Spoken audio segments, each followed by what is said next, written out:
Mute yourself. I am.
We are live, or some semblance thereof. Welcome, everybody. It's the SMUG Cast, number 16. That was my lucky number. Nice. Yeah, and that is that is Adorable Anarchy. Hi, that is Tim Chicago 9. I actually got it right this time. This direction. Yes, the co-host, singer-songwriter, resident genius, creative content genius, and one heck of a wife to boot. What can I say? You know what? I got to tell you people something. I came in the door this evening and I actually yelled at him. I'm so sorry. And he had. You're not sorry yet. You're going to be. You're not sorry yet. Just you wait. Yeah, I'm sorry. Seriously. No. I get it though. You know that. The new job is. There were shades of your ex in that one. I'm sorry. Yes, there was. I'm so sorry. And that's why I sat there going, "Whoa!" Like, okay. It's a million miles away, yet it's here. Yeah, exactly. Okay, but that being said, everybody, this is Tim Chicago 9. He made me dinner, and he baked cookies and BLTs. It's my favorite thing. And I had come home from I'm still in training at work. And it had just been one of those, I mean, everybody's kind of been through the training days at work. I mean, if you've got a job that's high tech or, kind of one of those jobs you got to be trained on, you know what I mean? But yeah, I'm sorry. I didn't mean to. No, that's okay, dear. I forgive you this time. Okay. All right. Your turn. So, what are we starting with? Well, first of all, the grueling life that is the call center. Are we ranting? No, we're not ranting. We're not ranting. If there is ever a job that taxes one's mental health, that is it. And I can't even begin to describe it. I mean, it approaches a degree of unreality that I have I have never experienced. I sit there on a daily basis and go, am I actually listening to this? Is this person actually saying what they're saying? Anyhow, yeah. So it makes life what it is, and I wish I could give more detail, but I can't. Today's your day off. I know everything just kind of runs together, and so anyhow. Today's your day off. Yes, I know, but the dishwasher's going behind me. Everybody, if you actually hear that, is because I didn't think to get up and actually pause it, and I might do this during the middle of anything you say. So we've so one of the things we do around here is we talk a lot about TV, movies, music, what's good, what's bad, what we're disappointed in. We pull up esoteric stuff from the depths of the internet and pretty much either make fun of it, laugh at it, or cringe. So yeah, sorry, I forgot to change it. It's what we do. So you, I give up. Which one of my personalities do you want to talk to? Oh, well, I get a choice. No, you mentioned a new Star Wars movie might be in production or something. Hell no! Oh, hell no! Hold on. I gotta get. See what I started? Yeah, don't even. Listen, I gotta change the music, man, and I don't know what to change it to either. I can't. I just can't. Hold on. I gotta turn the music off. This is serious. So, and I don't know if this is true or not. That's the thing, is I didn't do any fact checking on it. So I don't know if someone's just totally bullshitting me or not. It's quite possible because it is the internet. Right. I read this on, I think it was, I can't even remember where I got this. It must have been on Facebook, because I honestly haven't had time to really do much of anything else social on the internet these days. Oh, hold on. We got a comment before I get started on my rant. Oh, your daughter. Hi, Sarah. Say hi to Sarah. Say hi to your daughter. Hi, Sarah. Say hi to my favorite kid. Hi, Sarah. All right, so are we even, I don't see our SMUG Cast here on YouTube, the current one. Well, honey, we are currently streaming because the button says end stream to end the stream. So we are currently streaming. We have been live for 7.7 minutes and going on 50 seconds. And your daughter's here. So we're live. Well, yeah, but it just doesn't. You probably won't see it because, it's weird. It doesn't let me access it until about 3 days after that we post something, and it's very strange. The last couple of weeks we've been doing it, I've actually watched this live, so just so I can see any comments and stuff. Well, I have the comments here, and hold on. Yeah. Well, okay. Sorry. There we go. That's better. Because I'm facing you now, kind of. Well, you brought up the point. Sorry, I hate to get off on tangent, but my head is like 30,000 directions. Right. You brought up the point of something that I brought up the point of earlier or later last week. I don't even know, sometime a few days ago. And I saw a post where Adam Driver was in supposed talks with his favorite director,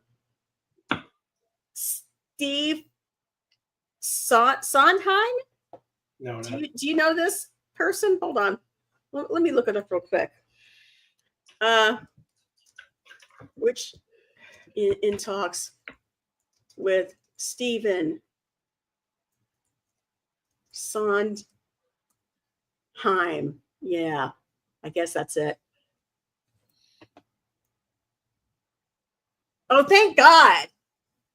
AI overview, because we all know that that's right on the money, right? Oh, of course. AI overview says there is no evidence of Adam Driver and Stephen Sondheim being in talks for a project. What date is this? Oh, hell, this is 2019. They don't even know. Oh, okay. Well, it's old news then. It's kind of like all that stuff we see about the Zelda live action movie, which is never really materialized. Yeah. Hold on. Let me get the tools, and anytime past month. How about that? Soderbergh. Oh, I'm so sorry. It's not Already, Sondheim. yeah. It's Soderbergh. See, that shows what I know. Oh, here we go. Yeah, here it is. It's from the Canada Press, because of course it is. I mean, no offense, y'all. All right, so this is from the Canadian Press News. I gotta find the exact spot of it. Oh, fuck that movie that he did, man. That movie that they talk about, that movie that I made you watch with him and the doll, Annette. Oh my god. Oh god, yeah. Jeez, that's why. Why did you remind me? It's like The Lobster. Don't do that to me. It's, at least The Lobster had some sort of point to it. I'm still searching for it all this time later. Okay. So. Okay, here it is. So this is an interview with him, apparently. He being Adam Driver, he revealed that he and Steven Soderbergh spent 2 years developing a quote-unquote Star Wars film that was ultimately nixed by Walt Disney. Yay! Walt Disney did something good. A Star Wars near miss. And the quote is, and I can't really do it, his accent right, of course. I've always been interested in doing another Star Wars. That's probably wrong, really wrong. That's my Adam Driver, which is just bad. Says Driver, who starred as Kylo Ren, which I love. Yes. In the trilogy, I mean, for most of it, I mean, in the last one, he's kind of an a-hole, but whatever. In the trilogy kicked off by The Force Awakens, one of my favorite Star Wars installments, next to the other ones. I had been talking about doing another one since 2021. Kathleen Kennedy had reached out right there. That's all you got to say. I always said, quote, with a great director and a great story, I'd be there in a second. I loved that character and loved playing him. Okay, I'm going to put this up against everything he fucking ever said about how he hated the uniform. That's part of the reason why he was in a grumpy mood the whole damn time. He didn't need any help to be mad because the uniform pissed him off so damn much. He said he wasn't coming back. You couldn't make him. And that was the last we heard. And now we get this. I think what I loved doing, even though I hated it, I still loved it. It's kind of how I felt that way about some things in my life. But exactly. Driver says he took a concept to Soderbergh. Hold on. For a film that would take place after 2019's The Rise of Skywalker. That movie culminated in Ren's redemption and apparent death. Driver had undertaken the trilogy with an arc in mind for Ren that inverted the journey of Darth Vader. As the trilogy evolved, it didn't play out that way. Driver felt there was unfinished business for Kylo Ren, or as he was known before turning into the dark side, Ben Solo. I would agree. You just can't pick this dude like out from nowhere and say, here he is. He did shit before this, but we don't know what. But here he is. Sure. However, so that was what I had heard. But let me give you a brief synopsis of the movie that hasn't been made yet. Because here's what will happen. Because it's Steven Soderbergh. If you've ever seen a Steven Soderbergh movie, which I think I told you about, Patterson, and there were a couple of other ones that he had made, not necessarily along the same line, but basically of common yet supposedly extraordinary people, which I love that. I love that whole vibe of that concept. However, in Steven Soderbergh's movies, guess what happens? Nothing. It's so good. He can't even tell you. He can't even show you. It's so good. He has to keep it for himself. It's so good. I sat and watched. I got all excited because I love Kylo. And so I thought, oh, this guy's going to have a great acting career. I got to watch these movies because I was really on the Kylo high. I was riding the Kylo high, right? And so he's in this movie called Patterson. Ooh, let me turn it on. It's on Netflix, right? And it was about this guy who apparently was a bus driver who wrote poetry. And it's like, okay, maybe it's a sleeper film. All right, so I'll watch it. I'm thinking, it's got to have something good about it. What is it? And I never got that answered because the thing fucking ended. Either that or I fell asleep during it. I don't even know what. But the one that I did see that he did, that was really good. Shit, and I can't remember what the name of it was. It was directed by Francis Ford Coppola. It was about him. He was a monk amongst there's 3 other monks, and there's a whole bunch of shit going on there in the middle of the war. And it was a long time ago. Sorry. So I don't remember what the name of it is, but if you ever get a chance to see that one, it's pretty good. He's not the main actor in it; someone else is, and I couldn't tell you. I love it so much. I just couldn't tell you a damn thing about it, but I loved it. I got nothing. So that one and A Marriage Story was very good, even though I did not buy that his character was married to Scarlett Johansson, because she seemed a lot older than him. His character, they don't seem very matched. Okay. Now, that being said, both of them are good actors, and they pulled it off very well. But I didn't see it. But that being said, if you get a chance to see it, just do it anyway. There's no great romance scenes or anything like that. It's basically people getting divorced. It's pretty people getting divorced with a young kid. It's pretty kind of spot on, I would think, which means they did a great job at acting it. But then the fucking worst movie I've ever seen in my life. Oh my God, Annabelle. It's horrible. And I say this, there have been other movies that I've hated in my life. Hated so fucking much. And this one somehow tops it. How?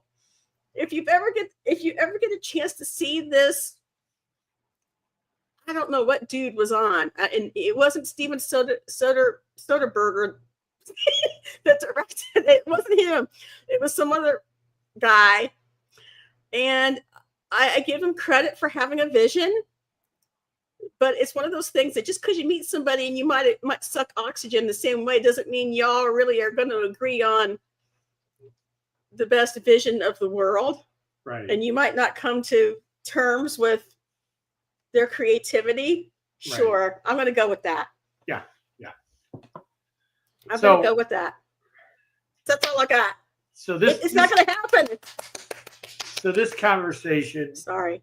No, it's okay. This conversation about Steven Soderbergh and Adam Driver led to, because I'm not a movie guy. I don't mind movies. I'm just not a. He doesn't like to sit still that long.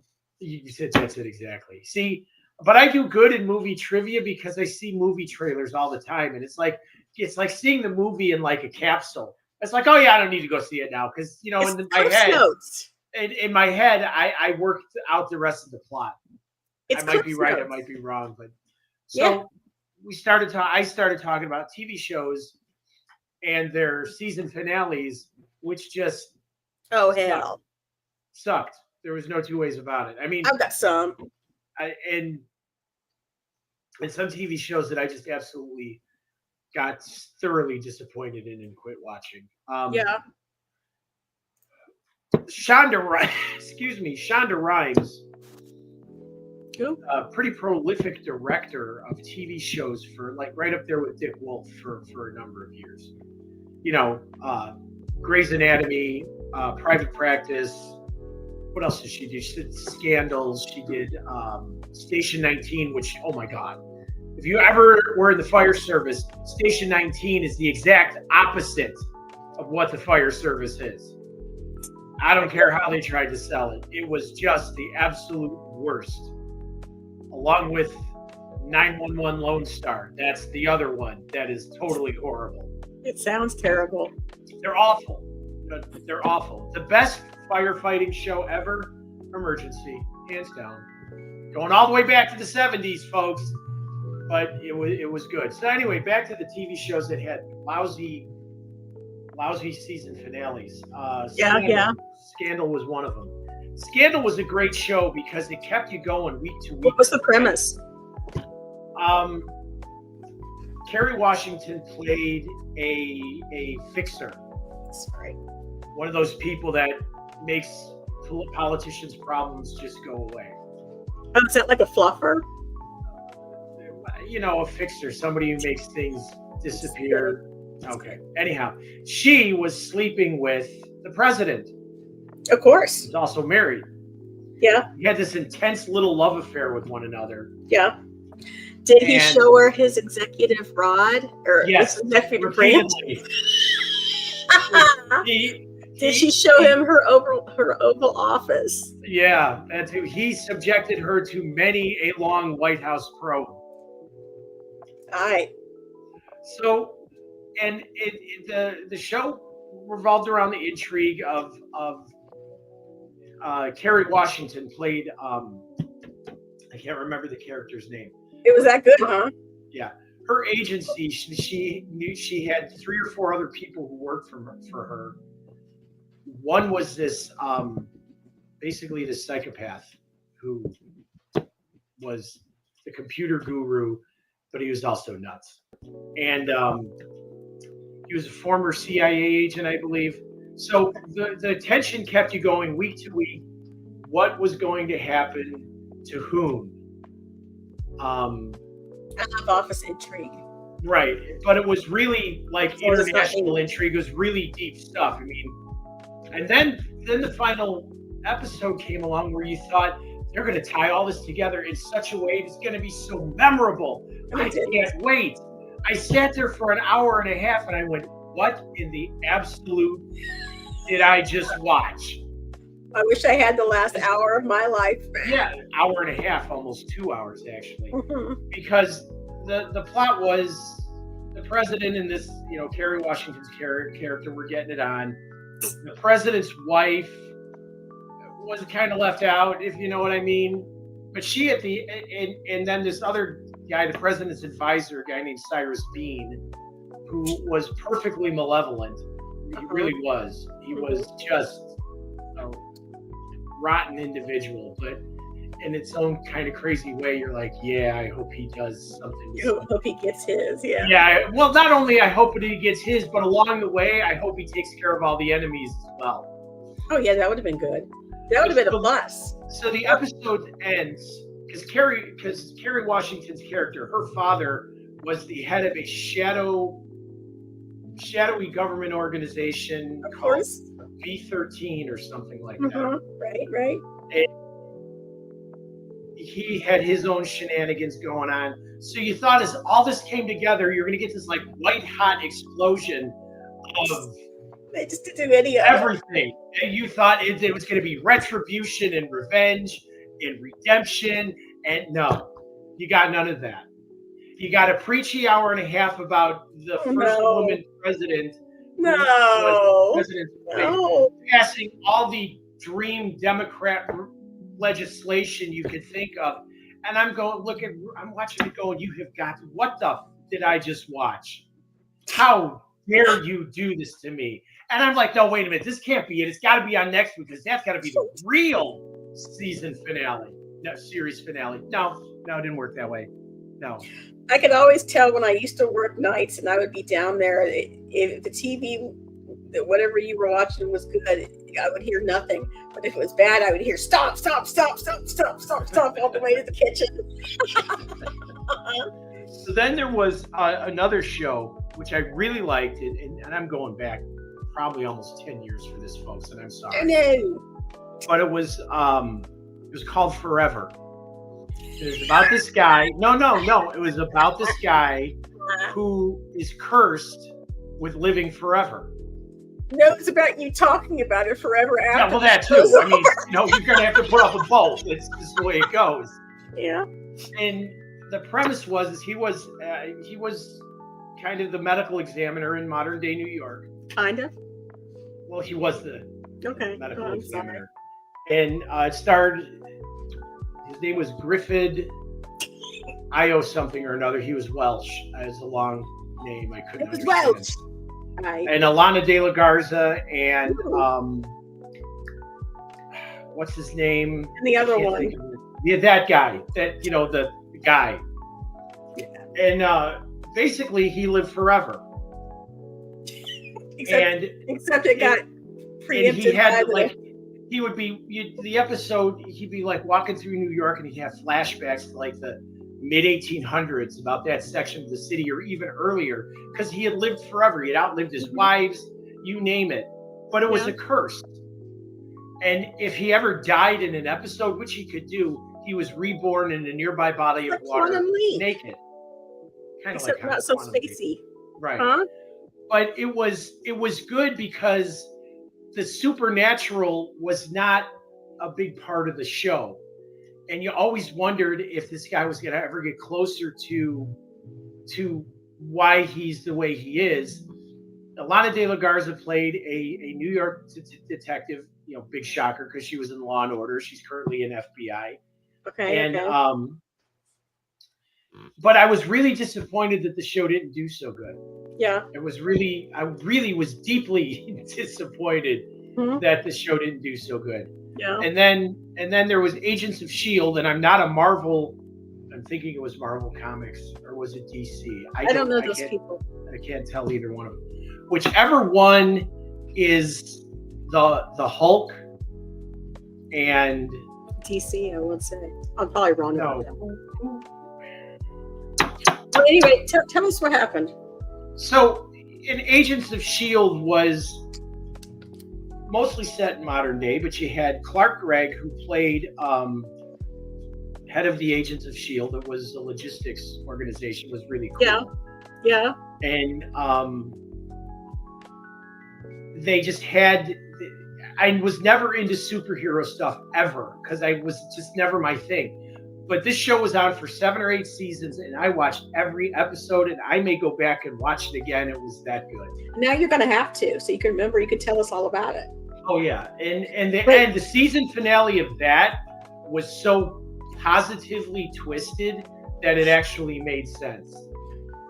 Okay. They had to go from the past to the future to come back to the past, to go to the future, to go to the present to save somebody's life. Well, it was amazing. It was absolutely amazing. I'm going to call out a couple of ones that most people found distasteful. Hold on. See, your daughter knows. Look, Hulk is Marvel. I've watched Agents of S.H.I.E.L.D. like 3 times. All right, yeah, so that it was Marvel. Okay. She knows. I'm going to call out. I'm going to take you back to my HBO and Netflix days, I guess. Or AMC, I guess it would be.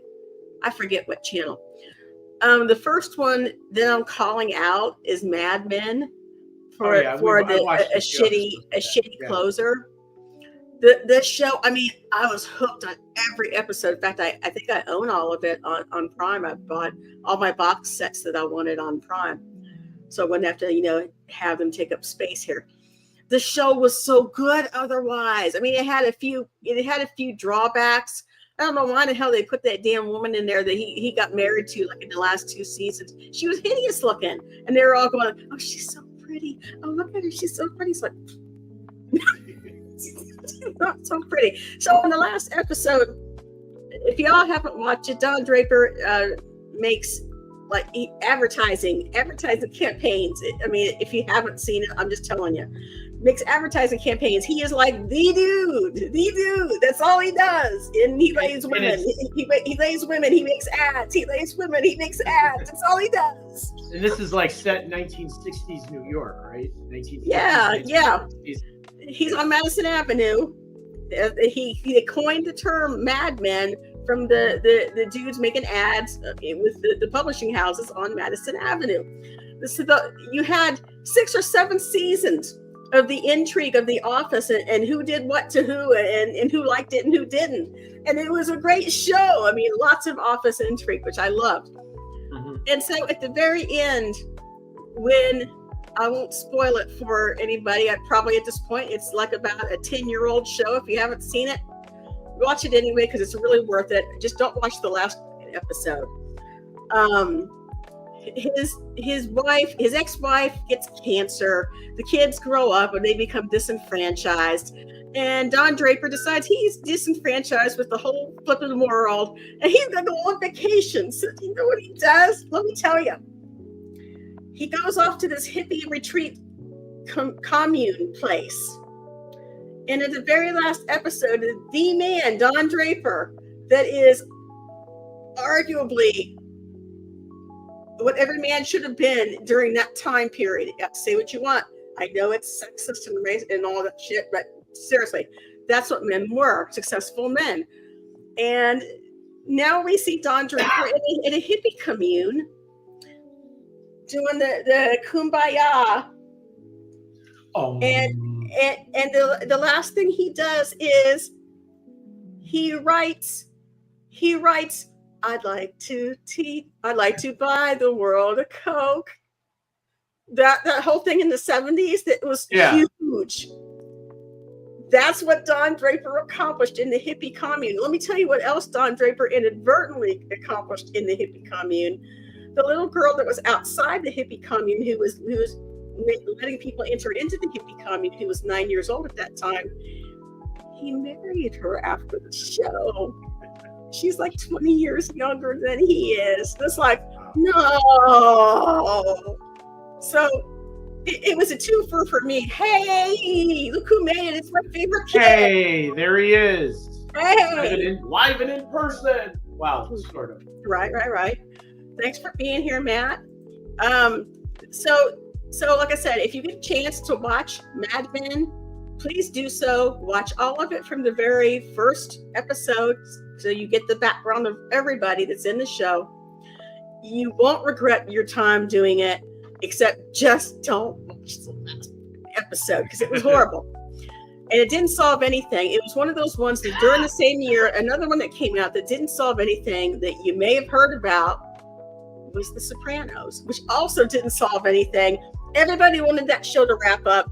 We did not get it. I'm still pissed about it. That's all I got to say. Okay, on the other hand, I will mention one that did get it right. HBO 6 Feet Under. If you haven't seen that, Tim, it's a bit racy for you. You probably wouldn't like it. They do discuss some politics issues or some personal choices that not everyone agrees with. You probably wouldn't like it, but if you take a look outside it and look at the actors and what they're put the scenario, it's a brilliant show. It was way ahead of its time. The last episode wrapped everything up. Even though they sped ahead years to do it, they wrapped it up. It was beautifully done. I cried at the end. It was great. Nice. Yep. So you got to tell about one that you liked. How to Get Away with Murder. Who was in that? It was Viola Davis. Oh. She was the main character. Again, it was. She's a lawyer at a prestigious East Coast university, of course, fictional. Yeah. Her husband winds up dead. Mm-hmm. And lots of other people throughout the show wind up dead. Wow. And basically, and I wish I would have, anyhow. Yeah. It was on like 4 or 5 seasons. It was pretty much one of those shows I'd anticipate come fall because it's generally very good. It's well written, well acted. Viola Davis's, presence on the screen, there's no denying that. And the last episode, even though it was a little hard to believe. Yeah, that's it. It still made sense. Yeah. I mean, again, speaking of speeding up and going ahead, because she never got arrested or charged for what she did, and she lived to a ripe old age. And the last scene is her funeral, and all of her law students who are now older, paying their respects, and I have to give it some props because it tied everything up.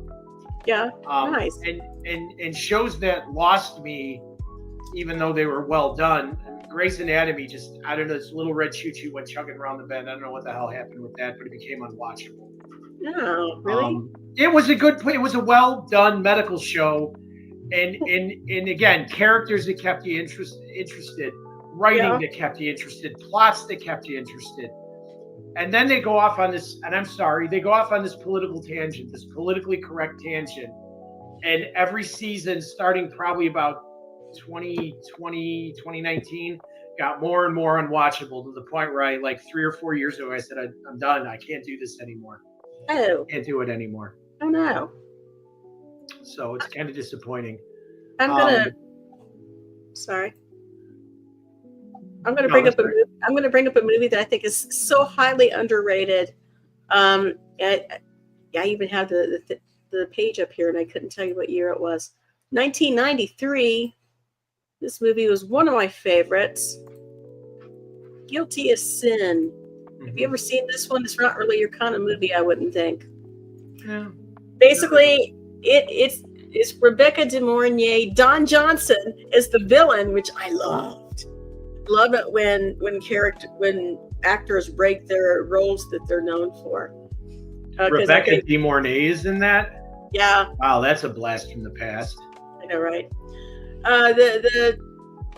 The summary is a female lawyer takes on an accused wife murderer as a client, but finds herself morally compelled to betray him one way or the other. And I won't tell you what happens, but there's a plot twist, and it's very suspenseful. Takes a great turn, and everybody should see it just because you should. So I highly recommend it. Yeah, we brought up Station 19. Yeah, Station 19 is a crap show. Chicago Fire is infinitely better. Yeah. Hold on. Also, Prophet TV series. Hold on. I'm gonna share this one as well. I'm really getting into the sharing thing. Look at me. You go, girl. Yeah, right. This series is dated, what friggin' year is 1996? Yeah, it says 1996.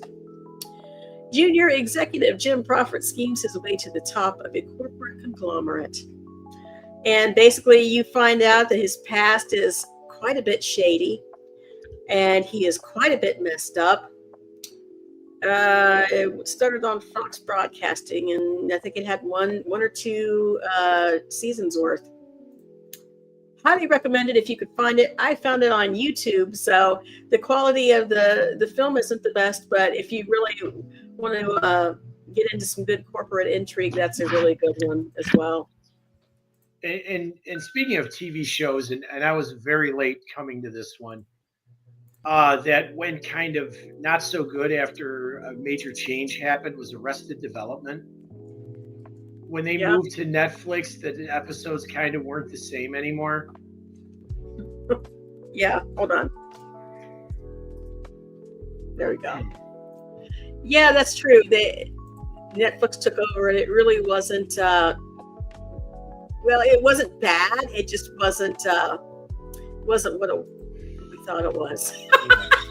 Well, it's one of those things that everybody kind of grew up, and you could only go so far with it. And how much of a gap was there between the Fox episodes and the Netflix ones? A couple of years, wasn't it? I don't know. I think that was it Jason Bateman. I think he was in the middle. He had just started Ozark at that point, which is another great series. Ozark. You got to see that one. Tim, you're missing out on all of these, damn it. Arrested Development was great, and I don't think you had ever seen it before I kind of hipped you to it a little bit.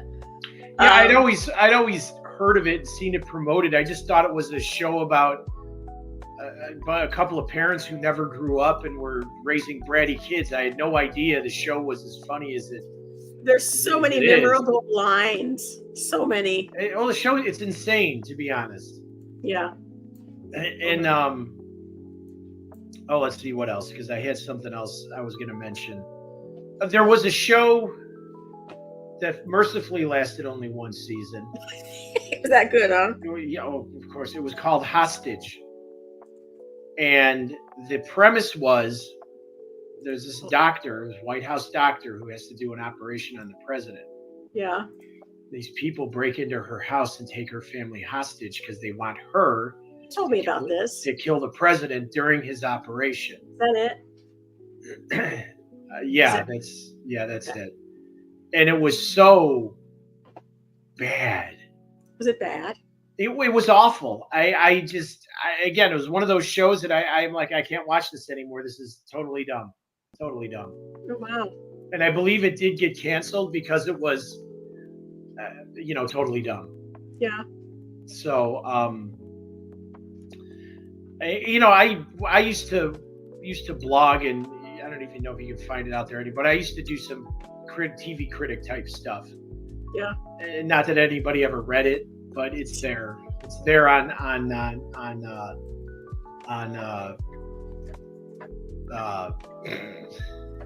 It's there. It's there. It's there. It's out there. It's not. Yeah. The blogging site that had the W. Which one is that? WordPress. Thank you so much. Yeah, I'm out there on WordPress. So if you ever get like an itch you need to scratch, go find me. I don't think I've put anything on there since 2021, so it's all ancient at this point. But I like TV shows. One of the things I've always loved about Law and Order, which all three flavors are some of my favorite episode shows.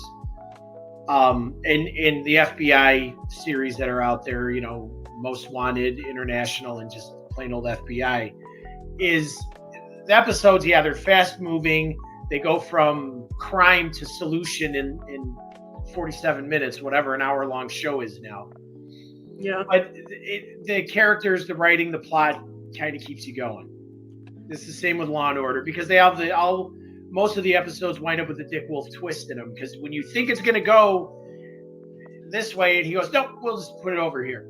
And one episode in particular of FBI had to do with this New York Congresswoman state representative, who was gung-ho anti-gun, wanted to do away with all of it. Well, her office is bombed. And immediately, the focus is on the gun rights group. Mm-hmm. And of course, some people go, oh, yeah, we see how this is going to go. We see how this is going to go. In the middle of the episode, there's evidence that she set the bomb to get herself sympathetic press. But if I remember the episode correctly, somebody got killed in that explosion. Oh. And that's what I'm talking about. It doesn't go the way you think it's going to go all the time. So. I have a couple of them. They're kind of related, and you refuse to watch these, but I think they're like one of the best acted shows I've seen in a long time. I think you know which ones I'm going to say. Breaking Bad. Come on now. Come on. I know it's not your kind of show. I get it, but the acting in it is impeccable. It's not my favorite choice of subject matter, but hey, it is what it is. Hold on. But that one, and of course, the spin-off kind of that one, which I actually kind of liked more than Breaking Bad, would be Better Call Saul. I love that show so much, and I think that Michael McKean was like robbed of any kind of Emmy award. Dude like nailed it. And I don't remember who won that year, but dude got robbed. Michael McKean, which Michael McKean as David St. Hubbins from Spinal Tap fame. And back in the day, those of us who were old enough remember him in the TV sitcom Alice. Oh yeah. He was a teenager at that point. That is Nancy McKeon's brother, isn't it? Yes. From Facts of Life? Yes, I believe so. Joe Polniachek. That was her character name. Yeah, I know. Polniacheks. Did she ever do anything else after that series? I don't know. I don't think so. Maybe she did. I don't know. Not that it matters, I guess. But those are I kind of quit watching movies and stuff. I was going to go back again through Ozark. I just really have been busy with other things, and I just haven't had time. Blah blah blah blah blah. I've got to bullshit. I've got to go through. I've got to go back through Faulty Towers again. Faulty Towers. Oh, Nice. have you ever seen it? Come on, you got to watch at least one episode with me. I tried. I didn't like it. So you've got to watch either the Germans, the Builders, the Rat. What's one of the other ones? The inspector, the health inspector, and everybody says that Gourmet Night is the classic, but I didn't like that one too much. Yeah. Probably the Rat, the Builders, and the one with the lady with the hearing aid are my favorites. Oh, it's classic John Cleese. You love it. And then, of course, Monty Python's Flying Circus, which I grew up on and is probably responsible for my warped sense of humor, but there we are. My dad met John Cleese. He stole his star off the door that one time. Oh, really? Yeah. When he was on Real People, John Cleese hosted it, like the reunion show. Oh, wow. So yeah, he met John Cleese. I said, well, what about him? What's so great about him? I don't know. But I will see your faulty towers and raise you. Hold on. Toast of London. And it has our friend in there from the IT crowd that I kind of like, and I kind of don't like his music. Douglas from the IT crowd, the weirdo manager guy. Oh, okay, yeah, him. And this one, he plays a struggling voiceover artist, basically. And it's about all the weirdo people and all the weirdo jobs that he gets for voiceover stuff. And of course, it's British humor. So, it's British humor. What are you going to say? And the German. Yeah, the German is great. I had to put the IT crowd up there because I love it so much. Yeah, the IT crowd is pretty good. I like the German, and the work outing is probably one of my favorites. And the one where she has the party where they find out her boyfriend has that last name. It's Peter File. Yeah. I'm Peter File. I'm Peter File. That's great. And then one of my other favorites from back then was something that appeared on Masterpiece Theater. Was called Private Schultz, and it was multi-episode kind of thing, which was dry British humor set in World War II. Yeah. But it was pretty funny. And then there was Absolutely Fabulous from sometime in the 80s, 90s, which was pretty good. And The Secret Life of Reginald Perrin was also really pretty funny. And the Kenny Everett video show, which is really going back. Well, I can't type that fast, right? I can't. You mentioned like 3 of these in the course of less than 30 seconds, and I can't bring all those up. You gotta give me a break, dude. So pick one of those, and I'll bring it up. How about that? The Kenny Everett video show. Okay, hold on. Kenny Everett. Kenny Everett, Everett. Television show. Yep. Okay, he looks like it. Okay. And the hot gossip dancers, which oh yeah, for a 14-year-old boy, it was like yes. Anyhow, dude, creepy. All right, there he is. Don't they have? Yeah. Have I seen like stuff on YouTube on that? Yeah, that probably. Looks familiar. Probably. That looks familiar. Okay, nice. Well, Timothy. Yes, dear. In the last few minutes before we came on the podcast, we were watching Charlie, Moist Critical, yes. Penguin Zero Z. I forget what his name is. Everybody else knows it. I'm sorry. I know that billions of people watch the dude, so I'm really sorry. I messed it up. Okay, he's Charlie. That's all I call him. Not like he's ever going to talk to an old woman like me, so I don't have to worry about it. So Moist Critical, I particularly loved his episodes of the what is it? The text messages, people in relationships, supposedly. Or dating gone bad, or just psycho people who glom onto somebody and they're obsessed with them. Yeah. Uh-huh. Well, And some of this stuff is just it brings me to, and he even addresses this, that nobody knows how to socialize anymore. he's not wrong. He's the awkwardness I see with some people, even people our age sometimes, honey, You saw my text messages? No. Yes, I did, and I got a word with you, young lady. What is that word? Is it? Let me give you an allowance. That would be good. Yeah, something like that. Yeah, I'll let you out of your cage. Nice. Get in cage. Yeah, you know what? I never did release those songs, by the way.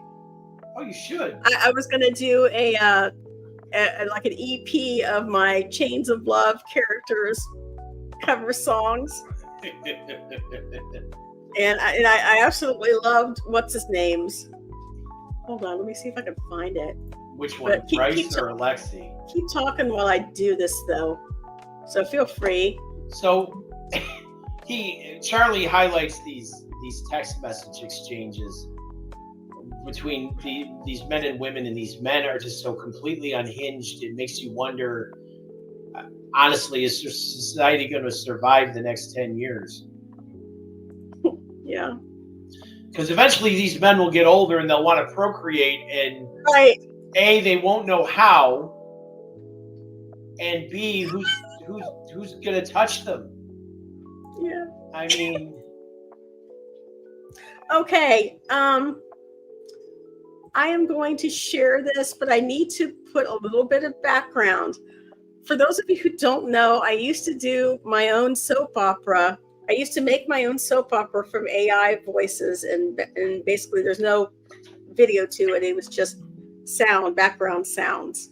Like old-time radio. Yeah, pretty much. You kind of had to infer a lot. But some of the characters that I made, Tim was actually the inspiration for Alexi. Hold on, let me show you Alexi. Yes, of course I was. I was inspiration for the main character.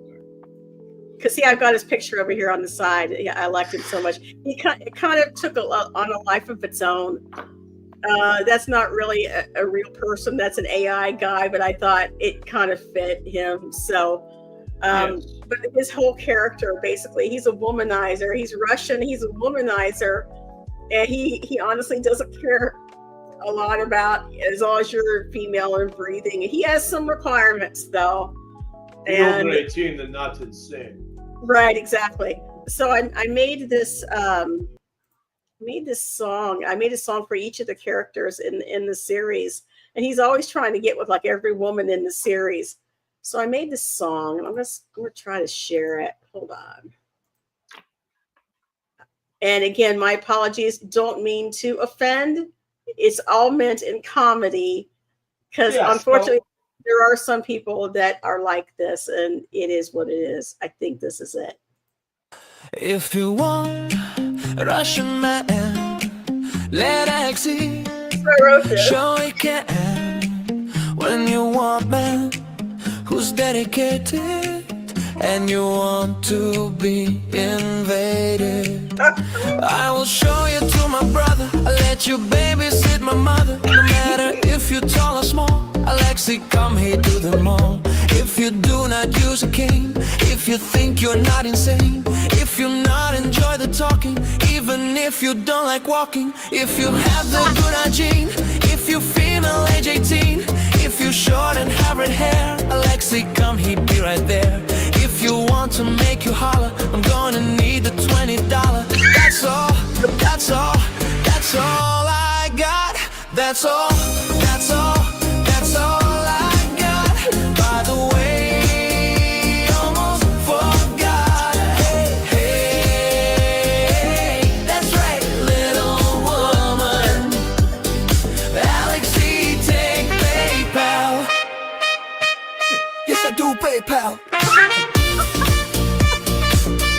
Yeah, I did that.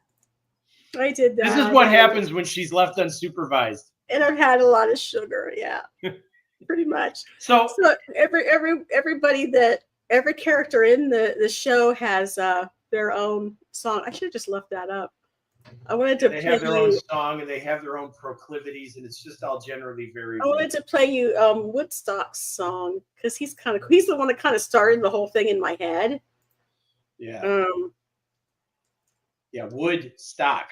Woodstock. I Not don't remember. I don't know which one of these it is. Hold on. I got to share it first though before I go into this whole thing. Because these kind of never really made it outside of Suno. I mean, I wrote the words to it, but Suno puts the stuff to it. Let's try this one. Yeah. You know it. I don't think it's that one. You're so close. It's this one. I should explain. Woodstock basically is in a relationship, kind of with one woman, kind of with another, and he's still in love with the first one, but she don't want him. And so in the next episode of the show, I was going to have them get back together, and then she was going to leave him. And I'm thinking, boy, what would a man say if a woman just up and left him after he put all that effort into it? And it's like, what would Woodstock say? He would say, man, that's a punch to the scrot.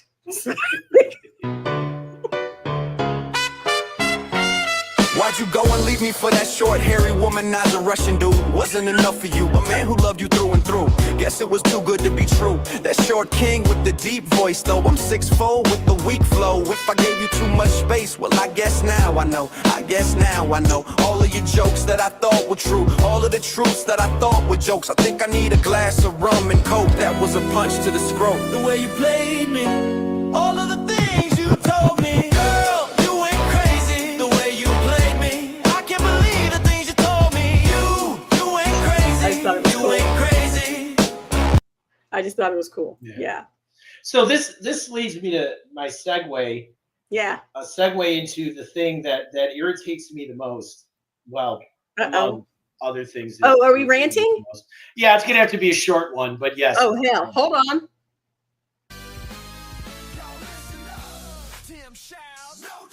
This funky rant gonna make you dead.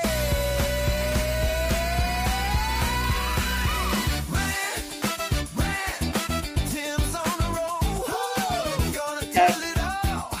Gonna bear his soul. Okay, go ahead. Okay, so here we are. And this is a perfect segue because you're talking about humor. Yeah. And laughing. Yeah. Which some people have no clue how to do anymore. Really? And I see this. I see it everywhere. At work, I have a sense of humor. There isn't anything I can do about it. And I will point things out. I will point out the ludicrous. I will point out the stupid. I will make fun of anything. I don't care what it is. Mm-hmm. I will mock it if it's mock worthy.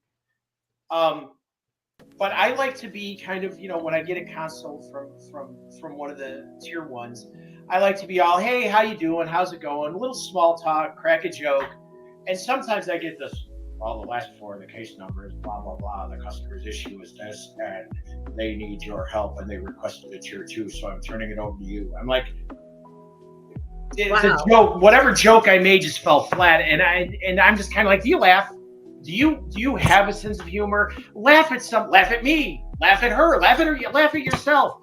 Find humor in life, people, because don't be so serious. We don't get out of this alive. That's really it. So find something to laugh about, because who gives a flying frizzoo if you offend somebody? It's a them problem, not a you problem. You make a joke and somebody goes, oh my God, I can't deal with that. That's so offensive. It's like, that's their problem. It's not yours. They're the one with the overly sensitive. Hey, they're the ones with the overly sensitive, whatever the hell you want to call it. I mean, I find it refreshing, at least on Twitter, that the word retard is coming back. Because you know what? It needs to. Because sometimes there's no other way to describe some things. And if you're offended, that's on you. That's not on me. That's not on the person who says it. Because you know what? I'm capable of being compassionate towards those who are afflicted, but I can also make a joke. Because what the hell else are you going to do? I mean, I worked in a firehouse. I worked in 911. I was out on the street. And most of you people, if you heard the jokes that went on in a firehouse or a police station, you would die because of what the things we laugh about. They're not cruel. They're not mean. They're mostly pretty ironic and full of a lot of. All right, get back to. Can you get back to the current day? So I just see this happening all the time where everybody wants to take offense at something that's supposed to be funny. I mean, today's comedians, who's funny these days? We don't have no Eddie Murphys. We don't have no George Carlins. We don't have no Richard Pryors anymore. Dave Chappelle's okay. But I haven't kept up. Will Ferrell? No. Sarah Silverman? Wait a minute. I gotta gripe. Hold on. I gotta stop it. When I worked at PayPal that year, none of us got any kind of bonus that year. You know why? Because the new CEO hired Will Ferrell to do their yearly spot. So the PayPal commercial that you may have seen with Will Ferrell talking about how he uses PayPal. That's where my bonus went. Who's the other guy? Who? What's his name? Who did Happy Gilmore? Oh, you don't like Adam Sandler? I know. I like him. I'm not a big fan of Adam Sandler either. I'm not a big fan of everything he does, but most of it is pretty decent. But there's look, you could get Eddie Murphy, George Carlin, any one of them guys on stage, and they would rip into things in a way that was funny because they would expose the absurdity of everything. Well, like Rush Limbaugh used to say, highlighting the absurd by being absurd, kind of thing that he used. George Carlin, that's one of his bits. Is he said, "I believe you could make a joke about anything if you structure it well." Mm-hmm. And most things you can. You can't now. No, because now everybody's a bunch of wussies. Right, because somebody's gonna try and get you canceled or call your job and say, you know what your employee's doing. Mm-hmm. I mean, who just, you know what, folks, laugh. Go laugh at an old movie. Go laugh at the guy who just slipped on the banana peel. Because you know what, in a dark sort of way, it's funny. Yeah. And you know what? You're not gonna go to hell if you laugh, generally. But as far as I know. If you only knew all the tricks I played on you that just never worked out. I can only imagine coming from you. It's got to be epic. Yeah. See, this is the thing with her and I. We have a sense of humor with one another. We put each other into stitches some days. We're laughing so hard. Tears running down our eyes.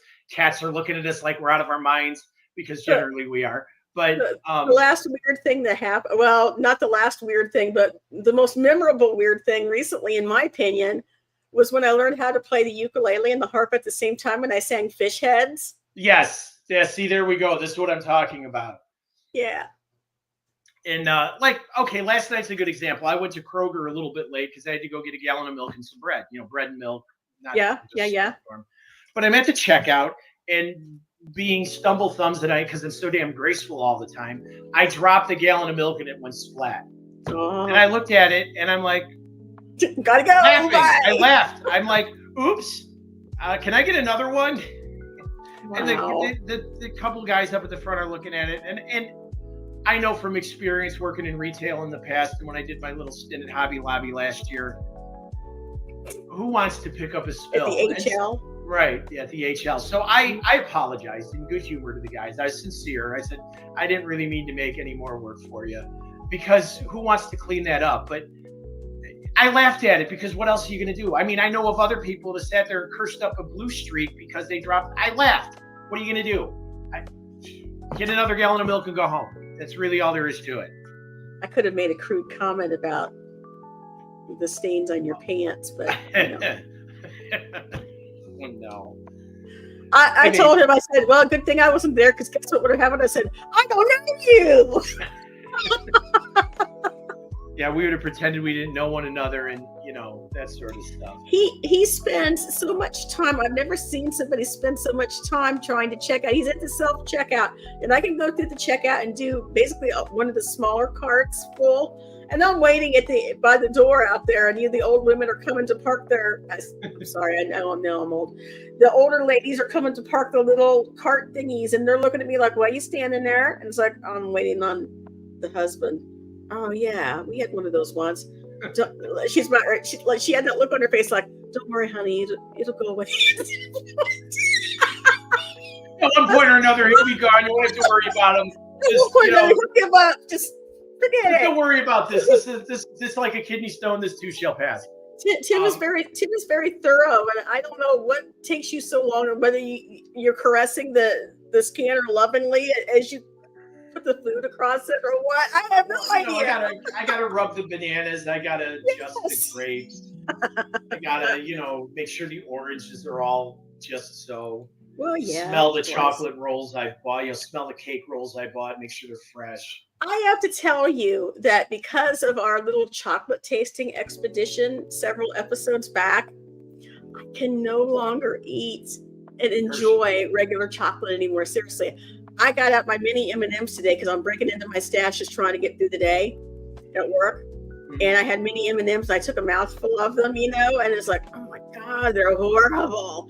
I'm going to have to go get me some Tony Chocolonely. Was it? Tony Chocolonely. The most ridiculous name ever. Yes, but it is delicious.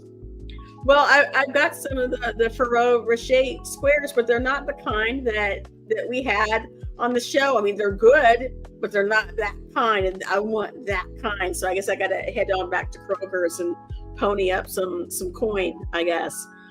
But I just want to let you know you've influenced my life. Now I'm a chocolate snob, just like you. Well, it happens. Oh yes, you're a chocolate snob, just like me. Mm-hmm. And then I have chocolate, and then I write weird songs. Yes, and that is what makes the world a good place to live in. Yep. By the way, I know we're kind of running a little bit over time, but I just wanted to announce that I had an album thing this couple of days, like yesterday. So y'all get on Spotify and all that stuff and look for my newest. Most of you have probably already heard it, but I like to write songs. I could write now about almost anything. It's not that deep, but I can write about anything. I can rhyme almost about anything. And Cheese Queen is a great. I don't hesitate to do it at any given time. So that's kind of like my therapy. It's kind of like my therapy. It's how I keep myself a little bit, chill. She writes songs. I sit here in front of my computer and write stories, and there you go. And I come up with some real winners sometimes. Yeah. I got I got 248 pages into one of them, and I thought, I don't like this anymore. I'm going to start it over. I've done that. Yeah. So I did, and it's developing. Did you like it better? Yes, I like it better, and I'm trying not to make it go so dark. Yeah. But given the subject matter, it kind of lends itself to that. Well, let me tell you what I did last night. I took my most recent song, one of the most recent ones off Suno, and I wanted to pick it apart, and you could get like the individual tracks. And I thought, because if you know anything about AI music, basically it's the way they put it together. It's not very crisp and clear. You don't differentiate each individual instrument. It's kind of like a blob of all of it. And I wanted to separate it out because I wanted to have some things on the outside, something toward the middle. I wanted to kind of do some sound designing with it. So I had to get up at about 7:30 this morning, and 10 o'clock came last night, and I was still up, even though I had taken my sleep pills and all that. I was still up, and something in my head said, you really need to go to bed. I'm still working on this thing, hoping to get it all squared away, right? 11 o'clock came. You need to get to bed, my head said. Oh, hold on, I'm working on it. 12 o'clock came. I was still working on this thing, and longer story shorter, I couldn't get it to work out. It sucked ass. I had to dump it, and luckily I've got a passable cut of it that's already on SoundCloud. But all of that effort didn't pan out. Yeah. Ta-da! Yeah, but you know what? I'm sure the effort was. You put in a solid effort. Learning experience. This stuff, so it was a good learning experience. Let's put it that way. Yeah. What are we going to do this week, Timothy? What are we going to do? What's going to be our big thing this week? This week, from now till the end of the week. I don't know.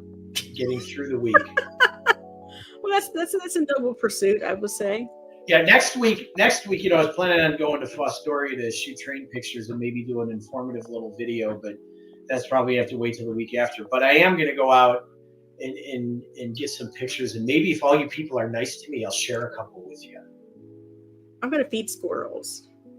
That is a noble undertaking. Squirrels love me. I'm a squirrel whisperer. They just go. They just come right up to me. If you hit two quarters together, it sounds just like a squirrel talking to you, and I learned that from YouTube. One of the massive things that I learned on YouTube. I also learned how to pick locks, but that's another story. Oh. Okay, so what bank are we breaking into, and how much are we going to steal? No, this was a three number combination lock. Oh, darn. There was somebody in my past that I didn't feel was being exactly honest, and I said, listen, I keep asking you these things. You're not honest with me, so I'm going to just check it out. Yeah, I can see that. Yeah. Well, speaking of somebody in your past I ran across somebody in my past. I was going through some stuff one day after I started living with the person again, and they had a set of lock picks. Ah. Immediately made me wonder just what the hell she was doing. When yeah. Did you find out? No, of course not. One makes one wonder. I became somebody I absolutely hated in my last relationship. I became the person that I would avoid. I came up with all kinds of good tricks. My ex, not you, Tim, never Tim, but Tim knew all about it though, because I called him and complained about it. But I had all these great ideas how to circumvent all his attempts to kind of go outside their relationship with other women. And one time I learned how to forward his phone calls to my phone so that when all these women would call him, I would answer. Diabolical. Yes, you got to applaud that kind of effort. Yeah, and that's when you look at yourself and you're like, if you were to actually put that much effort into something that was reasonable versus that idiot, your life might be better. And I kind of had to take a long, hard look at myself, and I didn't really like it. So it's like, I got to get out. Mm-hmm. Well, I don't blame you. And I got to the point where I had to, I looked in the mirror one day, looked at myself and I said, do you really want to die this way? Do you really want to die in these circumstances? I mean, and so that's, so that's when I decided, you know what, however many years I have left, I at least want to spend them happy. I had enough miserable. So yeah, that's where we're at.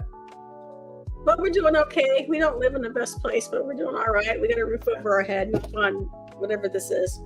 Yeah, we've got each other, so we do. Yeah, we do. Okay. I mean, we're not living together just for the heck of it. I mean, Really? Yeah, didn't you know? Okay.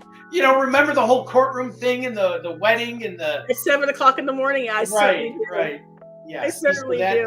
So that means you can never leave me. Because I married you at 7:00 in the morning. Exactly. That's the only reason. Okay. That's it's law somewhere. Oh, Tim, I would never leave you. She says with an evil laugh, which makes me wonder if I should sleep with one eye open tonight. I'll never leave you, but you might leave me. It's gonna be like that old movie skit I saw when the girl goes to like a Jamaican voodoo priestess and says, I never want him to leave me. I never want to leave him. Oh, really? Okay. So the guy like ends up dying, but he comes back as a zombie and follows her around.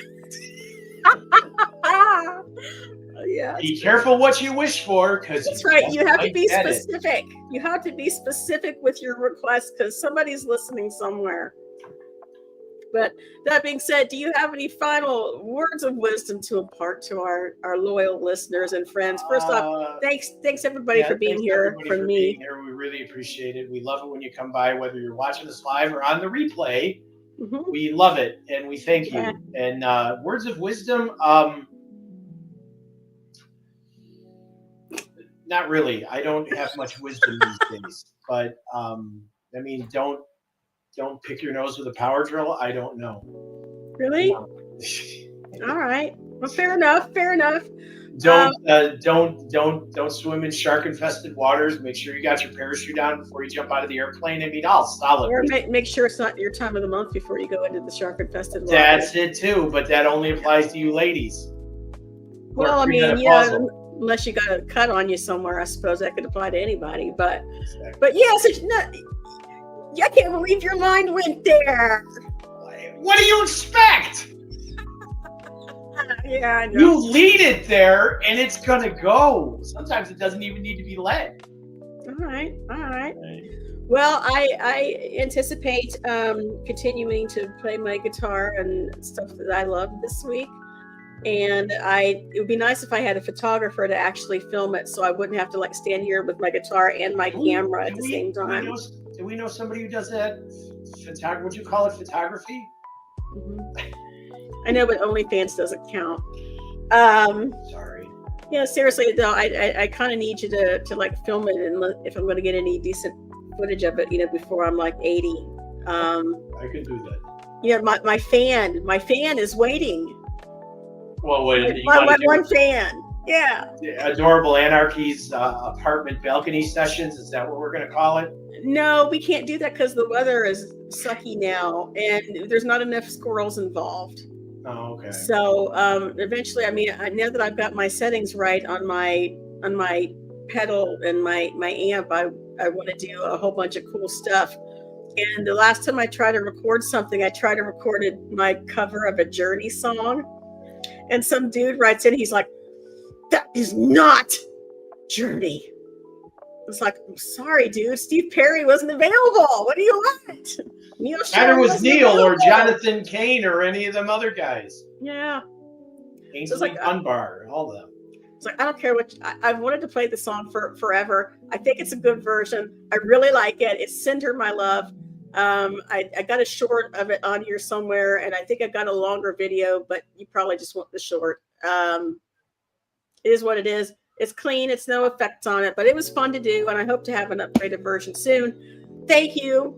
I guess that's all I got. Yeah. Any last words, Timberly? Nope. No last words. Y'all have a great evening. Thank you for coming by. Thank you for watching us on the replay. And we'll see you next week for another one. Next week. Love you guys. Bye. Bye.